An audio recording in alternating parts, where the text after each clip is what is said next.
Shalom dan selamat datang di YouTube channel GSJS Jakarta. Dan Anda sebentar lagi akan menyaksikan firman Tuhan yang akan memberkati hidup Anda. Jadi jangan lupa untuk like, share, dan jangan lupa untuk subscribe. Tuhan Yesus memberkati dan selamat menikmati firman Tuhan. Shalom saudara, kehormatan bagi saya boleh melayani Tuhan dimanapun saya ditempatkan. Hari ini saya ada di sini. Terima kasih buat Tuhan Yesus Kristus yang mengundang saya, tuan rumah juga di tempat ini, gembala, koordinator, dan juga seluruh pelayan-pelayan Tuhan, dan juga seluruh jemaat Tuhan yang hadir pada ibadah yang kedua ini. Saudara bersukacita, amin. Kita buka Alkitab kita di dalam Lukas pasalnya yang ke-7.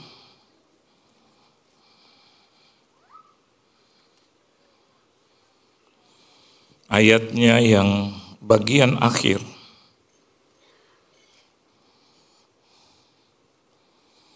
Yaitu di dalam ayat yang ke-15 sampai dengan ayat yang ke-17. Kalau saudara sudah mendapatkannya, kita boleh baca bersama-sama. Lukas pasal yang ke-7 ayatnya yang ke-15 sampai dengan ayat yang ke-17. Dapat semua? 1, 2, dan 3.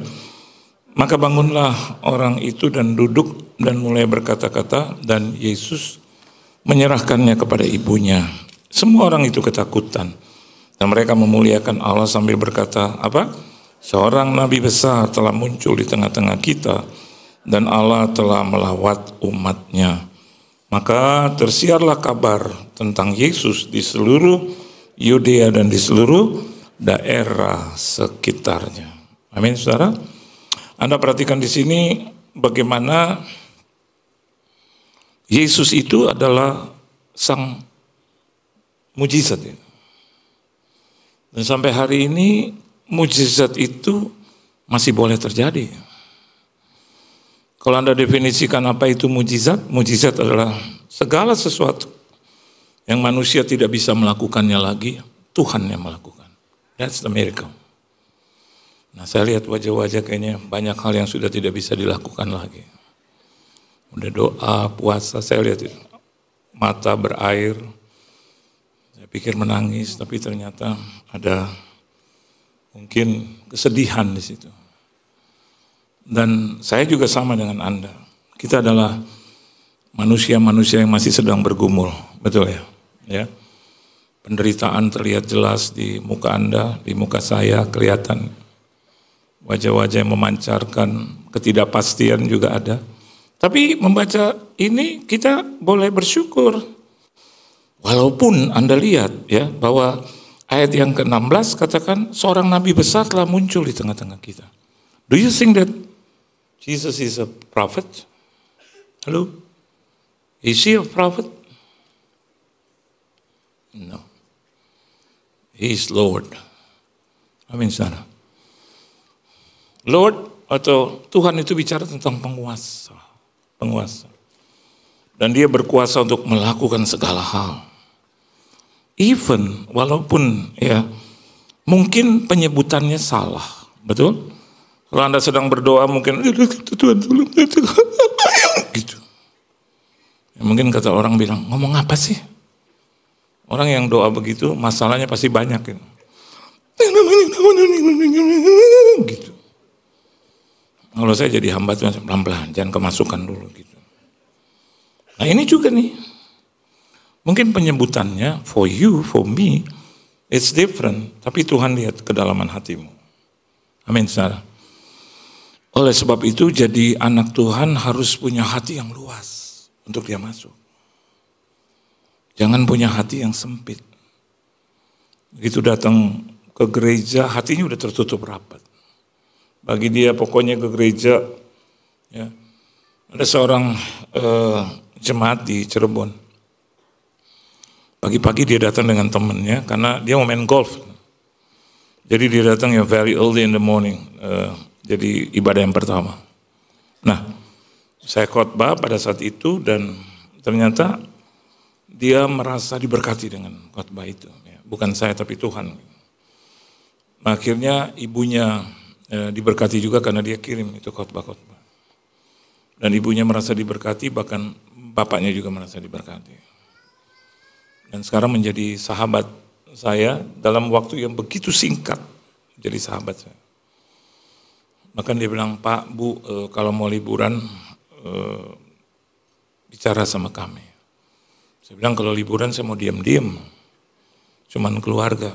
Iya Pak, saya ngerti, tapi maksud saya bicara sama saya, kasih tahu supaya saya bisa ikut liburan. Waduh, tambah berat dalam hati. Tapi ujungnya dia bilang, iya Pak, supaya kita bisa berlibur sama dan Bapak Ibu itu nggak usah bayar apa-apa. Itu ya, saya akan berikan pertama kali pemberitahuan. Itu yang begitu, ya.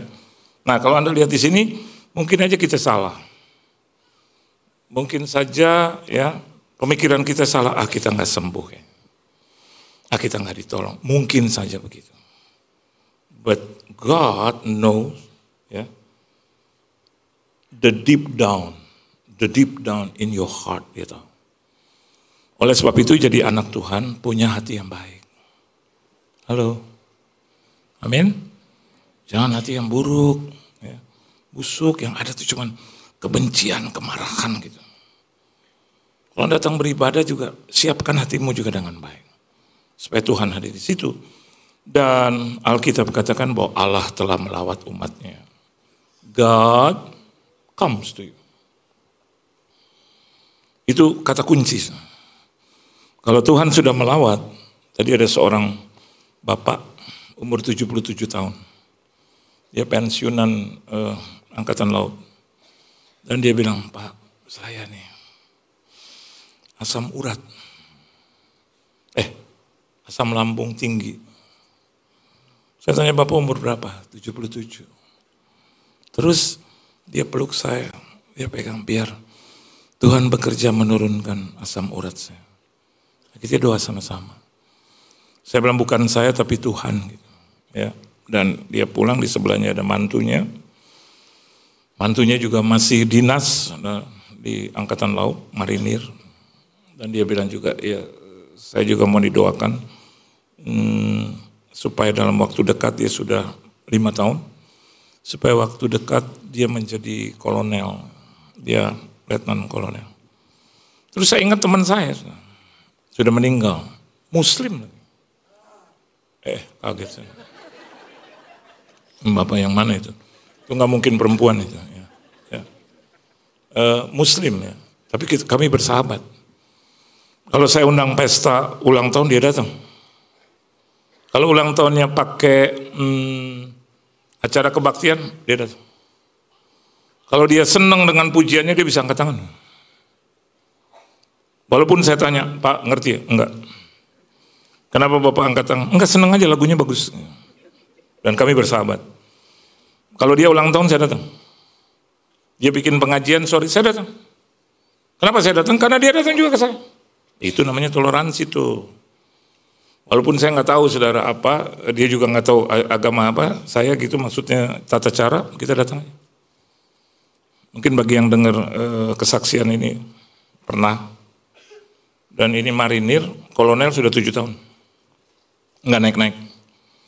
Dan dalam 6 bulan dia akan pensiun. Satu hari saya mimpi. Mimpi pagi-pagi saya telepon dia, Mas, di mana Mas? Wah, di kantor, opo nih, apa ada kabar apa nih? Hambanya. Terus saya dulu belum jadi pendeta. Cuman mau kasih tahu Mas, saya ada mimpi tadi malam. Mimpi opo. Ini Mas, saya lihat Mas pakai bintang 1 di pundak. Walah gitu. Dah. 7 tahun tuh udah jadi kolonel, bentar lagi pensiun. Duh, Pak Pendeta. Waduh, gitu. Saya jawab lagi, waduh, Mas, duh. Kan cuman mimpi. Kan boleh, saya nggak karang-karang tuh mimpi. Terus dia bilang, ya udah bagus. Mimpinya apa? Saya lihat Mas pakai bintang 1. Terus sampai di mana itu tadi? Terus tahunya bintang 1 aja ya. Ya udah, saya cuma mimpi Mas. Saya cuma beritahu. Untung saya kasih tahu, brother. Untung saya kasih tahu. Coba kalau saya nggak kasih tahu. jadi lain ceritanya. Beberapa bulan kemudian, nggak sampai 1 bulan, dia telepon istri saya.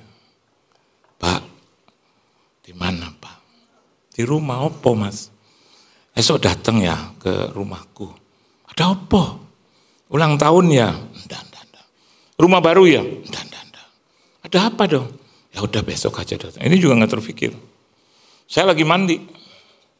Begitu saya dengar, saya tanya, siapa mah? Ini Mas titik-titik. Oh, Mas, saya keluar dari kamar mandi, ya. Saya bilang sama istri saya, dia bintang 1. Istri saya, Mas, bentar, bintang 1 ya? Dia gini, iya Pak. Bapak itu hambanya datang ya? Datang. Bagi saya begini, itu beban. Kalau nggak kejadian, bener nggak? Nih, suka mimpi buruk nih gitu. Bener nggak Pak? Nih, suka nyenengin orang.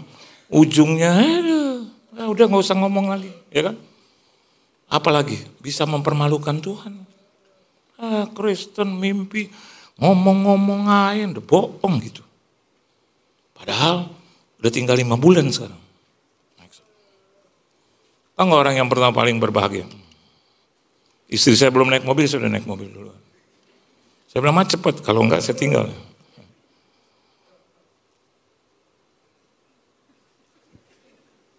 Halo, siapa namanya? Siapa? Oh, Nathanael, luar biasa. Nathanael, nanti Om berdoa buat Nathanael ya? Ya? Oke. Nathanael umur berapa? 25. Siap. Saya datang. Dia di depan dong, peluk saya. Aduh, hambanya. Wala. Terima kasih bilang depan jenengan. Pokoknya dia ngomong jenengan gitu. Terus saya bilang, Mang, itu denger Mas. Kita kalau mimpi, kalau bukan dari Tuhan, ngapain saya sampaikan? Iya. Makan. Selalu duduk di sebelah saya. Ketemu ada jenderal, selalu duduk di sebelah saya. Ini yang mimpi. Dikasih tahu sama Tuhan ini. Wah, saya pikir saya kayak jadi bintang 2 loh, sudah. Saya gini. Jenderal-jenderal pada liatin saya. Saya gini. Selesai pulang, mereka pulang, saya ditahan sama dia. Paling akhir. Gitu paling akhir dia peluk saya. Duh, hambanya, terima kasih bilang Tuhan di atas sana. Saya mau bilang Tuhan di atas sana, di atas banyak nih. Cicak juga di atas, betul nggak? Genteng juga di atas. Saya pikir saya nggak mau berpolemik lah, biar. Udah, begitu istri saya udah masuk, teman saya udah masuk karena saya dijemput oleh teman saya. Begitu saya mau masuk mobil ditahan. Saya, apa Mas? Dia peluk saya, dia bisik. Ada mimpi lagi nggak? Saya jawab, nggak lama meninggal. Hanya cuma mau naik bintang 1. Itu mimpi, nggak pernah berubah. Saya mau katakan buat Anda, dia adalah Tuhan yang kalau sudah melawat engkau, dia berikan sesuatu yang hebat buat engkau. Beri tepuk tangan yang meriah buat Tuhan. Nah, kalau Anda lihat di sini bagaimana ceritanya seperti itu, bahkan ayat yang ke-17, kalau Anda dan saya ditolong, jangan lupa bersaksi. Amin. Walaupun orang bilang ya beginilah begitu, bersaksi. Karena ini menyangkut hidup kita, bukan mereka. Anda mau dapat sanggahan, mau dapat kritikan, bersaksi. Yang penting ada Tuhan. Anda benar atau tidak, kesaksianmu benar atau tidak. Kalau benar, sampaikan. Amin. Karena terimanya dari Tuhan. Oke, kita melihat bagaimana ibu ini mendapatkan pertolongan dari Tuhan. Kenapa? Coba Anda lihat yang pertama. Alkitab bilang kemudian Yesus pergi ke suatu kota yang bernama apa? Nain. Murid-muridnya pergi bersama-sama dengan dia, dan juga orang banyak menyertainya berbondong-bondong. Anda perhatikan ayat 11, consist of, terdiri dari 3 kalimat. Kalimatnya juga lengkap, sempurna. Kalau kita belajar dulu di SD, SMP, kita tahu ada kalimat sempurna itu subject, object, dan predicate, betul. Ini kita lihat juga ada subjek, Yesus pergi itu objek dan juga kata kerja, pergi ke suatu kota yang bernama Nain, itu bicara tentang keterangan tempat. Itu sempurna. Dan bagian yang kedua, murid-murid juga subjek, and so on, and so on, and so on. 3 kalimat jadi 1 ayat. Biasanya kita tahu kalau Alkitab menceritakan sesuatu, dan bagi saya ini terlalu, maafkan saya gitu ya, details gitu. Sebenarnya 3 kalimat ini bisa berubah jadi begini. Yesus pergi bersama murid-murid dan juga orang banyak. Itu kan. Tapi kenapa ini jadi seperti bertele-tele? Saya mendapatkan satu hal begini. Yesus pergi satu hal, murid-murid pergi dengan yang lain satu hal, dan orang banyak menyertai berbondong-bondong juga satu hal. 3 hal itu berubah menjadi satu kesatuan. Anda mau dilawat Tuhan? Anda mau dilawat Tuhan? Biasakan untuk hidup bersatu. Bu, anaknya ya? Suami mana? Udah enggak ada, udah meninggal. Oke. Saya tadi liatin ibu ya, berdua duduk, liatin ayat. Bagi saya atau Tuhan di dalam saya cukup. Ada 2 persons, ya. Tiap minggu ibu di sini. Tinggal di mana?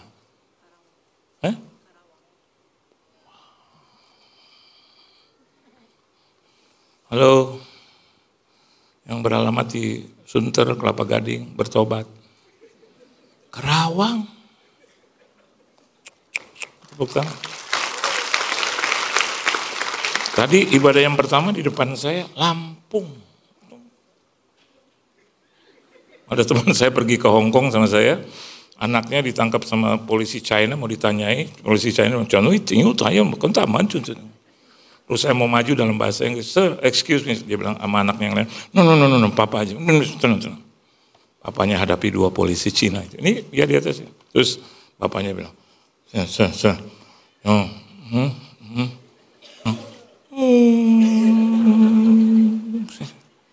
apa sih ini bapak?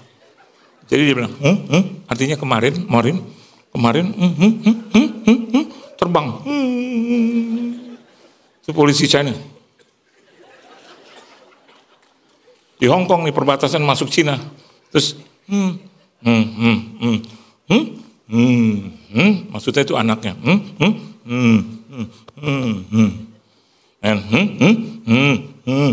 Polisi Cina apa? Maksudnya istrinya. Mandi di hotel. Terus dia bilang, nanti naik kereta. Saya mau katakan luar biasa ini persatuan di antara mereka sama ibu, ya. Ibu orang apa? Indonesia kan? Indonesia. Anaknya kayak orang Korea, ya. Saya pikir tadi keponakan Sintayong. Ya. But your man is Korean. No. Ya. Suami ibu dulu orang Korea bukan? Orang kita ya. Agak kurang bisa bahasa Indonesia ya. Ya. Ya. Oh he. Ya. Oh he studied abroad. Ya. Di mana? Oh, saya ya. Beri tepuk tangan buat mereka berdua nih. Yang saya aneh kalau saya khotbah di sini ada aja tuh ya. Orang-orang yang tadi ada di sini, Noel, ya. Dia lagi begini aja. Saya bilang, "Hai Noel," tiba-tiba saya kagetkan, "Hai Noel, kamu lagi ngapain?" Langsung dia, "Alkitab Pak Pendeta." Oh benar, Alkitab. Begitu suruh baca dia tahu, saudara. Luar biasa. Terus saya bilang, "Kau jadi hamba Tuhan," ibunya. Memang dari awal saya mau jadikan dia hamba Tuhan. Haleluya, puji Tuhan. Roh persatuan dan kesatuan. Keluarga tuh harus gini, ya. You must be together with your mom, right? Yeah, and love her. Yeah. How many children do you have? 4. Ntar, nanti bagian nanti, ya. Nanti Eke doakan, betul? Amin. Ya. 4. Ya, okay. He's the youngest one or the oldest one? Huh? Oh, paling besar. Okay. Saya dengan keluarga saya bukan saya sombong, nggak pernah hilang dalam arti kata dalam hati saya. Begitu orang tuanya meninggal, orang tua saya meninggal, bahkan orang tua dari ponakan saya meninggal, bapaknya meninggal, saya bilang, if something happen, saya mau jadi perisai buat mereka. Dan saya lihat nggak pernah rugi, apapun. Urusan kepolisian jam 1 pagi, ya, terlibat teman-temannya narkoba dan dia ada di situ, dia kena juga. Jam 1 pagi kami ke Polres, istri saya urus sampai jam 9 pagi. Karena saya sudah bilang, Ma, kamu urus apapun. Saya ambil seluruh persembahan kasih yang saya terima. Hari Minggu itu, dia ditangkap. Saya bilang, ini persembahan yang pertama.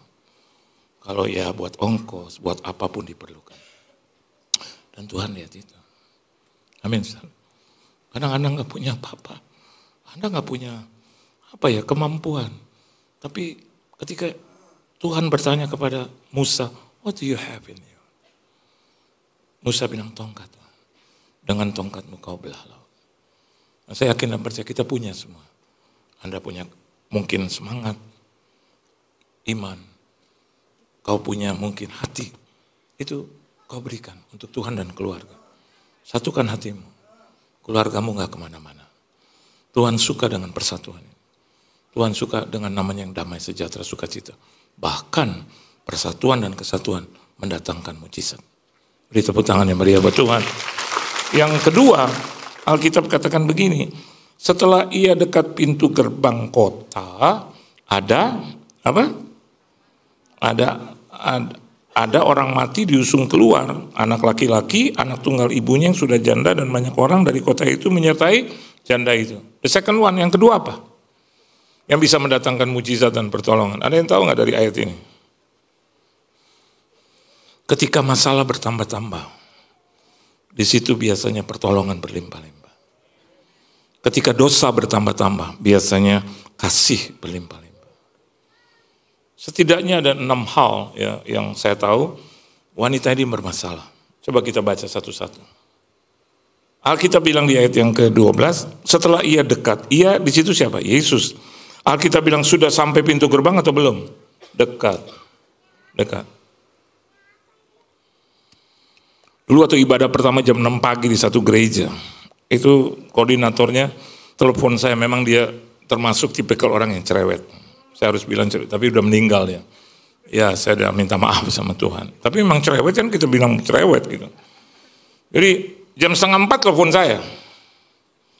Dia udah tua, sudah hampir 80. Pak Johan, pagi. Saya lagi tidur.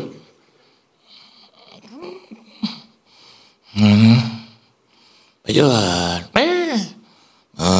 apa Pak? Bapak udah sampai mana? 3:30 sampai mana?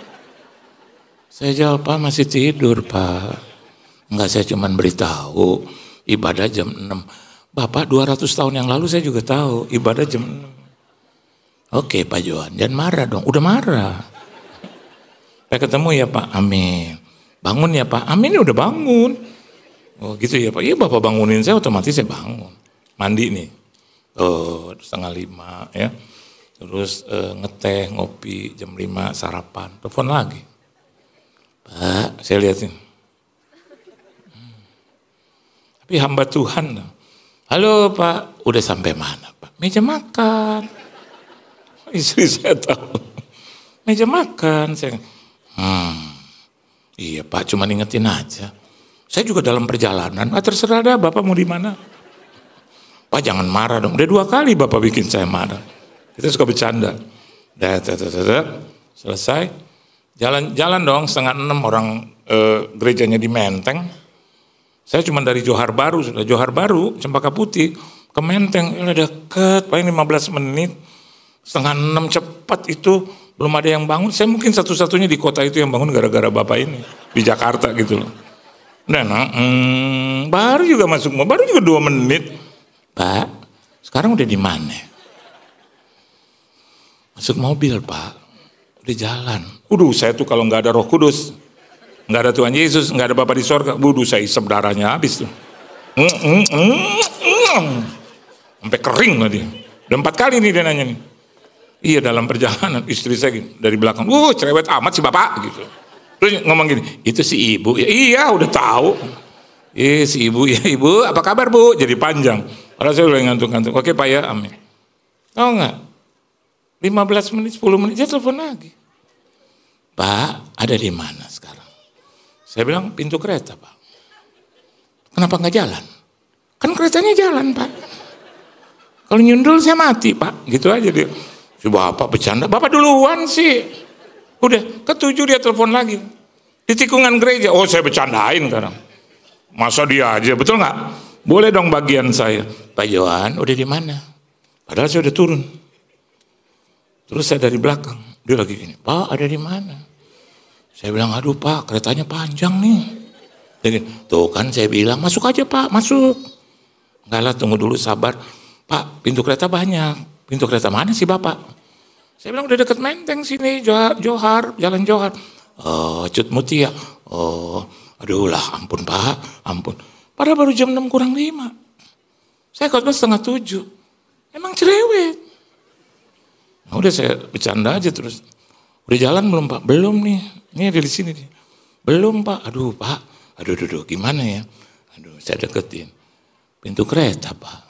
Dia, aduh Pak. Aduh. Bapak bercanda aja, Bapak duluan yang bercanda. Nih, dekat, tapi belum sampai. Jadi saya bilang pintu kereta, tapi belum sampai dekat. Ini persoalan yang pertama. Oleh sebab itu dia telepon terus, karena belum sampai. Terus yang kedua, Alkitab katakan apa di situ? Ada orang mati. Kalau udah mati selesai. Halo. Oleh sebab itu banyak khotbah saya seringkali berkata begini. Kalau lagi ibadah tuh, ya jangan tidur. Amin saudara. Kalau ibadah itu, maafkan saya, konsentrasi, fokus. Tadi ada koordinator tanya sama saya, Pak, apa kurangnya gereja ini? Saya bilang sama dia, fokus saja, fokus. Maksudnya Pak, kalau ibadah jangan jalan-jalan, balik, WC lagi. Begitu lihat minuman, beli dulu minuman. Jadi gimana sih nggak fokus? Begitu Anda dengar kebaktian, lihat WA yang gak perlu. Jawab WA. Itu dagingnya tolong dipanasin. Jadi dia ngomong sama, dia punya pembantu.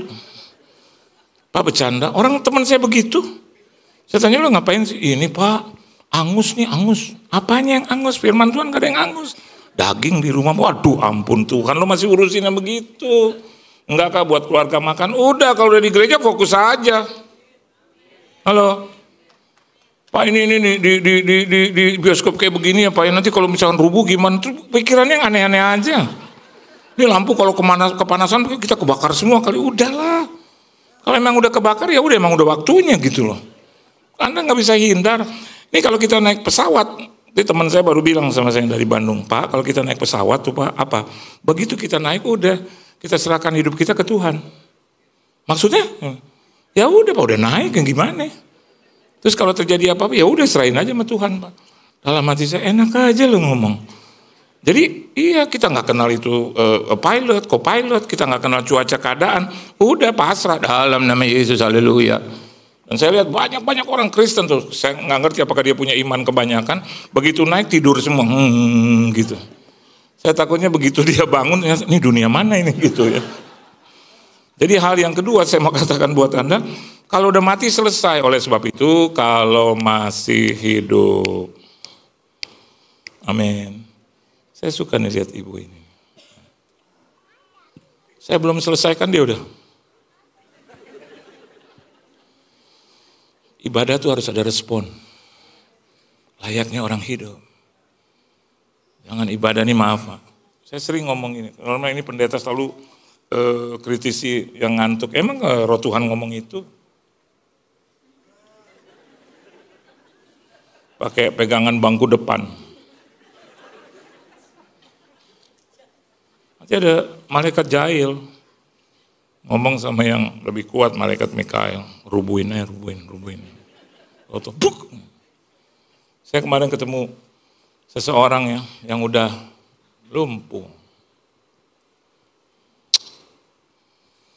Saya mau ngomong ya udah sakit. Terus pakai nantangin, Bapak bisa nggak sembuhin saya? Saya jawab, Bapak tahu nggak Yesus di mana? Terus dia bilang, di hati. Nah, waktu di hati cuma kita berdua, nggak ada istri, nggak ada anak-anak. Waktu di hati, dulu waktu masih sehat, Bapak kemana aja? Jarang sih Pak ke gereja. That's why. Masih keren-keren nih. Amin. Masih keren-keren. Bawa Bu gereja, nggak apa-apa. Pakai celana pendek, minggu depan celana panjang. Ya kan? Minggu depan celana panjang. Ya. Bukan nyindir, enggak. Kasih keren sama Tuhan. Betul nggak? Coba Anda pergi ke diskotik celana pendek. Get out. Get out. Kau belum 21. Kau belum 21. Pergi dia di selatan itu, ke disco, nggak masuk. Nggak masuk. Pakai celana pendek, nggak masuk. Bapak kau tahu, yang punya teman saya. Nggak masuk. Saya liatin, kenapa nggak masuk? Oh nggak boleh Pak, 21. Di bawah 21 nggak. Minum aja di bawah 21 nggak boleh. Kalau gereja maafkan saya juga harus rapi. Amin. Mau berhadapan dengan raja di atas segala raja. Betul nggak bos? Ya nggak? Suka pakai sepatu yang diinjek tuh. Jalannya begini. Yang keren dong tuh, keren. Ya, keren, keren. Itu anaknya Ibu ya. Yang keren. Pakai yang terbaik. Jangan pakai lagi pada saat pernikahan aja. Ini pernikahan anak domba ini. Amin. Saya yakin dan percaya kalau kita beri yang terbaik, orang bilang akan cuma pakaian. Jangan suka sembarangan sama Tuhan. Itu menurut kita. Menurut Tuhan apa? Kalau saya diundang, Pak tolong ya Pak ya, dress code-nya. Dress code. Apa? Batik. Begitu nggak lama 10 menit, Pak tolong batiknya lengan panjang. Dalam hati. Jarang lagi punya lengan panjang. Terus saya pakai lengan panjang, 2 hari kemudian ada pesta lagi. Pak tolong ibadahnya Pak singkat pakai batik lengan panjang. Saya pikir cuma punya 1 tuh lengan panjang. Kepakai lagi, ketemu orang-orang yang sama lagi. Bisik loh. Padahal nggak ngomongin saya udah tersinggung. Terus saya bilang, ngomongin batik gue gitu. Ya, jadi hal yang kedua, ini juga parah ini. Yang ketiga, coba Anda lihat terus, di situ dikatakan, Alkitab katakan, anak laki-laki. Betul? Papa saya itu adalah anak yang kelima. Laki. Anak pertama perempuan, anak kedua perempuan, anak ketiga perempuan, anak keempat perempuan. Oma saya bilang sama opa saya, sebelum saya dapat anak laki-laki, kita nggak boleh berhenti. Opa saya sangat sayang sama istri, jadi kelihatan kayak agak takut. Beda dengan saya nggak pernah takut istri saya.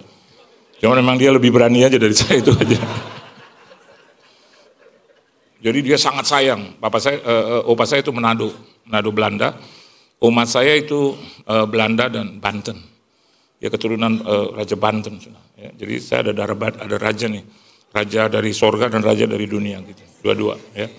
Terus dia selalu bilang, pokoknya aku harus dapat anak laki. Mengandung lagi anak kelima, papa saya. Dia taruh semua hatinya di situ. Opa saya juga taruh hatinya di situ. Begitu sayang, begitu dimanja. Usia 13 tahun, papa saya udah naik tank Panzer Steel. Karena ini rumahnya di Keramat, sebelahnya itu ada tank Panzer. Coba Anda lihat ya, cek and recheck lagi. Di Keramat 71, di sebelahnya itu dulu tank Panzer. Ya. Suka agak ngeri aja ke pojok kiri dan pojok kanan. Suka. Ini sopan, tapi ini yang parah. Sini nggak ada di gereja lain. Saya suka balas. Dan akhirnya nih maaf kata, semua boleh.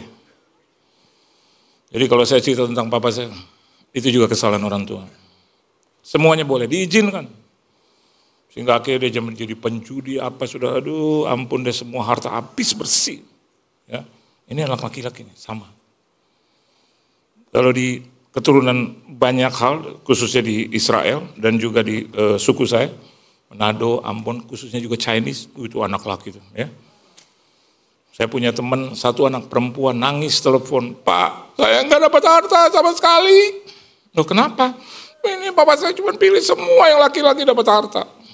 Oh, kenapa demikian? Ya, bapak saya cuma lebih pentingin anak laki. Ini anak laki. Berarti masalah itu. Terus Alkitab juga katakan anak tunggal. Anak lakinya enggak 10, satu. Jadi dia dipanggil Tuhan, waduh parah dah.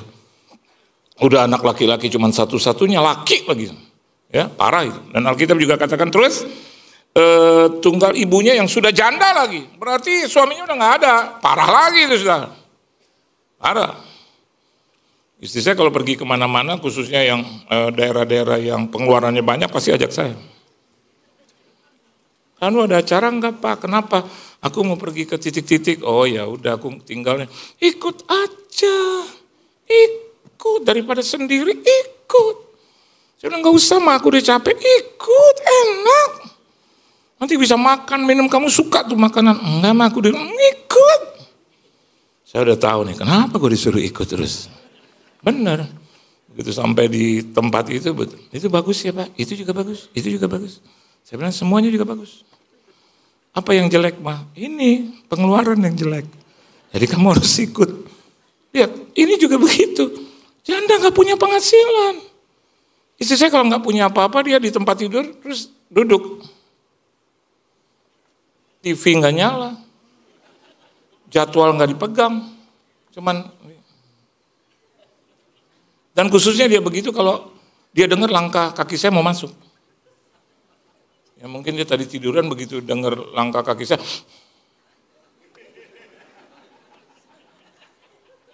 Saya masuk.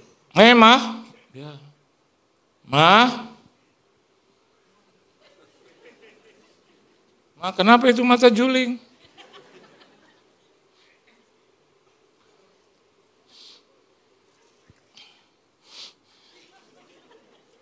"Ada apa sih?" "Enggak, kemarin kan aku buka cek." "Terus? Ini buka cek berarti ada orang akan dicekek." "Kenapa?" "Ya duitnya belum ada, Sang. Saya nggak tahu tutup cek itu dari mana. Dari mana? Masa saya minta ibu, kan nggak mungkin." "Di mana ya, Mak?" "Iya. Kan aku nggak kerja. Kamu kepala rumah tangga." Ya habis rumah tangga ketiban tangga. "Ya kalau ya Sang, aku nggak kerja." Udah. Kalau udah begitu udah nyerah saya. Udah. Kayak skuter tahun 69 tuh yang di starter. Dia yang starter, saya yang gerak. Apa yang harus saya lakukan? Itu tinggal peluk aja. Shh, ada anak buah Yesus. Ya. Saya juga pikir begitu. Oh, udah. Harta apa aja juga saya jual. Ayo, betul enggak? Betul enggak? Jangan nangis lagi. "Thank you ya Sang. Nanti aku bayar deh Sang." Wih, janji lagi. Bayarnya gimana mah? Ya bulan 7 juta sih ada. Ya kalau dipaksain 8 juta juga ada. Tadi saya mau jawab, ya duitnya juga dari gue, gimana sih? Tuh. Janda tuh. Saya tutup firman. Ketika masalah bertambah-tambah, biasanya mujizat. Beri tepuk tangan dong buat Tuhan. Asal jangan cari masalah. Kalau Anda udah berbuat benar, Anda melakukan yang terbaik, hidup kudus, berkenan, tinggalkan kehidupan lama. Halo? Roh cerewet udah nggak ada. Roh pelis udah nggak ada. Ibadah, gereja, doa, pagi, siang, sore, malam, subuh, maghrib. Terus Anda belum ditolong juga. Aduh Tuhan, kenapa ini makin bertambah-tambah? Dengar baik, itu tanda Anda akan ditolong Tuhan. Sekali lagi beri tepuk tangan yang meriah buat Tuhan. Tuhan Yesus memberkati saudara. Tunduk kepala kita doa. Kadang kami hanya melihat satu sisi. bahwa sesungguhnya ada dua sisi yang lain. Artinya kami hanya melihat masalah, tanpa melihat sisi yang lain. Tuhan yang menolong. Kami hanya melihat beratnya persoalan. Kami tidak melihat hebatnya pertolongan Tuhan. Ketika masalah bertambah-tambah, maka kami juga bisa melihat dalam kesaksian hidup kami, biasanya pertolongan semakin dekat. Oleh sebab itu hari ini, terima kasih untuk firman-Mu yang meneguhkan kami. Hal yang pertama, kami harus sebarkan itu damai, untuk hidup dalam kesatuan, persatuan yang solid. Kami tidak boleh terpecah belah. Kami harus tetap satu, apapun masalahnya. Kami harus turunkan hati kami. Kami harus turunkan ego kami.